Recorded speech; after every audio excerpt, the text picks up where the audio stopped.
Yeah, you were stunned as well, weren't you? Yeah. You were here in the studio watching it for Soccer Saturday. What was going through your head at that moment?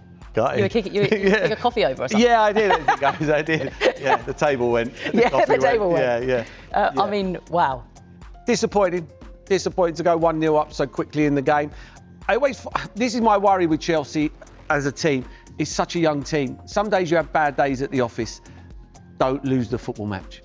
You have bad days, but don't lose. You know, you come off that pitch, you go, right, we didn't play well. That's another point. Do you know what I mean? And you're talking fine lines. Chelsea goes second that day. They're 9th now. They're 9th.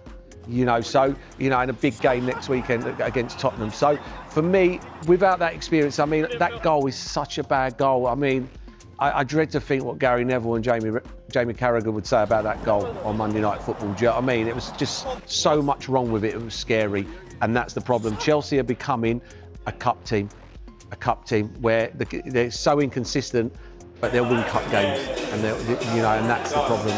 But Chelsea need to be better than that. They need to be pushing for Premier League titles, not winning a cup here and there. And I know last season we won the Europa and won the World Club Championship. But the Europa, as long as they didn't miss their flight, they were going to win that. Well, do you know what I mean? They just had to get to the airport and get on the flight. And as soon as they got on the flight, they were always going to beat the teams in that. So this is a big season for them. Just need to get that little bit of consistency and get some players fit. I heard Maresca talking. I read a bit that he's got some injuries at the moment, and they're not training and they're just playing in the game. So hopefully he can sort that out and the players can get fit. Well, there is some good news for Chelsea with Liam Delap back from injury. The forward has been out for almost 2 months now, and head coach Enzo Maresca has received criticism for not using long throws as a tactic. But given that Liam's father, Rory Delap, was known for them, is that something they'll now look to exploit? I said many times that as a human being you can say something, but then you have million person that they can interpret it in different way. And what I can control is what I say. What I cannot control is the mind of people, how they can interpret it. I said that in this moment we are not looking for long throwing, but because I'm a manager that I love to evolve, probably one day I will use that. These are my words. Now if people interpret it in the wrong way, I cannot control. I'm not here to control what the people think. So I didn't ask Liam about long throwing, but again, not tomorrow. Probably one day we're going to ask Liam. Because he was probably growing up in the back garden, you know, exactly. Doing them. Yeah, I said also that we can swap Liam with this, that. So Enzo Maresca, not a fan of long throws at the moment, but he's not ruling it out in the future. The Chelsea head coach, though, is in the minority this season because everybody's loving them. Across the Premier League, the number of throw-ins from the final third that end in the opposition penalty area was less than 10% 5 years ago, but the number has steadily risen since then, reaching around 14% last season. Check out, though, what has happened this season across the league, this campaign. Just under 30% of throw-ins in the final third are targeting the opposition box, a real significant increase. And this season, it looks like Maresca is actually doubling down on not using the long throw. In his first season in charge, only 9 throw-ins ended in the box. That's just 4.7% of their total. That proportion has actually decreased this season. Only 1 throw-in has ended in the opposition penalty area so far. That's the lowest number of any Premier League side this season. So if Maresca decides to evolve and use the long throw, who might the takers be? So, since Maresca took over, the 2 longest Chelsea throws registered in the Premier League have come from Reece James and Marc Cucurella. James chucked it 39 metres, Cucurella just short of him on 34 metres. For context, Michael Coyote, I'm sure you've seen all his long throws this season at Brentford.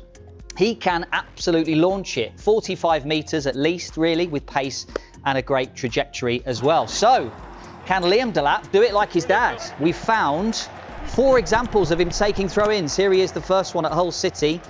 This is since 2023, by the way. I mean, any kids on half-term want to get into TV production, just bear in mind you might be watching Liam Delap throw-ins if you want to get into telly. This one is actually registered as his longest throw for Ipswich in the Premier League season. I think that's around 30 metres. I'm not quite having that. Not the greatest audition for Liam Delap to be a throw-in taker. Speaking of auditions, I don't even know why I put Ed Sheeran on the end. I think I was going to look for a pun. I was going to do a throw-in pun with Ed Sheeran, but I can't think of one now. Okay, maybe you had something in mind. Perfect. But well done, Dave. digging through to get those pictures. You do a great job. Liam Delap, then, could he be the answer? Are they? I mean, obviously he's been out injured, but are they missing a trick? He won't want to be the answer. He's the centre forward. He needs to score goals. The last thing he needs to be doing is going out there taking throw-ons. He wants to be on the end of them. Yeah, I just think it's a weapon. I really do. I think there's nothing worse. Yeah, it's so hard. You're always in the game with a long throw-on. I played at Stoke enough times.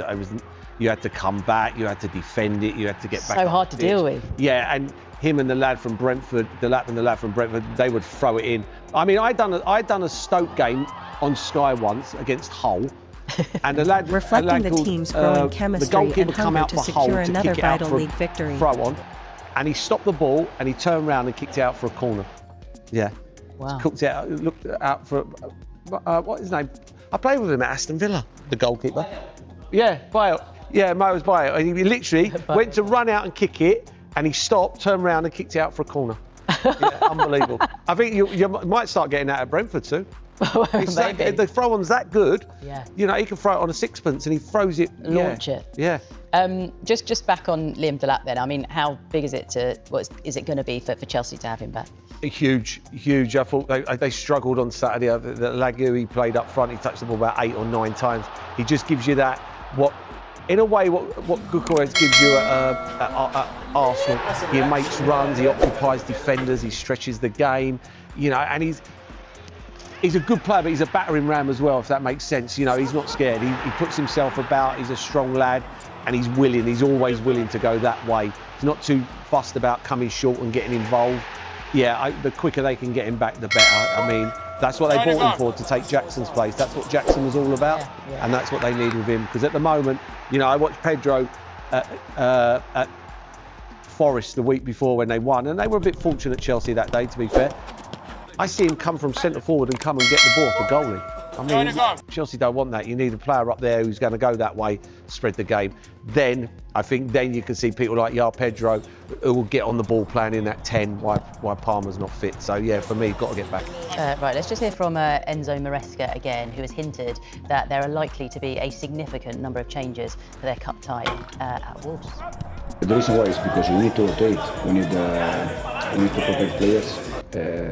Because if we go with the same 11, we're gonna struggle during the season. So we need to rotate, and probably we're gonna make some changes. I don't know how many, but we're gonna make some changes. So is any guide, for example, beating Forest, making 10 changes and then beating Ajax really well? I don't know yet. For sure we're gonna make some changes. I don't know now if 9, 10 like we did against between Forest and Ajax. But for sure we're going to make changes again because we need to go back. And a chance maybe to rest Enzo, Moises and Yao, who you said were carrying niggles? Yeah, probably they are players that they need to be protected for many reasons. Players that need to be protected. Obviously, it's a cup game tomorrow, so you'd maybe expect changes anyway. But are the changes sort of feeding into this lack of consistency? Yeah, maybe, and that's why when you look at Arsenal's set plays and how great they are, it's because they play the same team every week. It's consistency, you know, same players come up, everybody knows the corner. You know, with Chelsea at the moment, I do feel sorry for Maresca because he is saying, you know, Casado's a must. Casado has to play. We see that against Forest, comes on at half-time, different game. You know, but he'll be rested, you know, Fernandes, Pedro.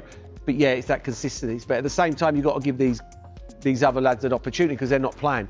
They're not playing, and because they're not in the Conference League anymore, where they could keep on. They had a lot of games and they could rest everybody and still win football matches. That's not the case now. He done well against Ajax, but I don't think that I was at the game. That's not a 5-1 game if the lad doesn't get sent off. So, a bit fortunate. Yeah, I mean, you make a point about the injuries though, and that obviously playing a part at the moment. Especially with the likes of Cole Palmer out injured as well. Yeah, I mean, Cole Palmer's a must. You know, you look at Delap, he was brought in to take Jackson's place, and he's not in. So you're playing Guy, who doesn't really play a lot anyway, and you hear what the manager's been saying about his training. So yeah, it's been hard, and you know the wingers are in and then they're out. You know, there's no consistency. You know, you need, as players, you want to be playing 6, 7, 8 games on the trot, not 1 here, 2 there. For me, yeah. So I think Maresca needs to get his best team out on the pitch on a consistent basis.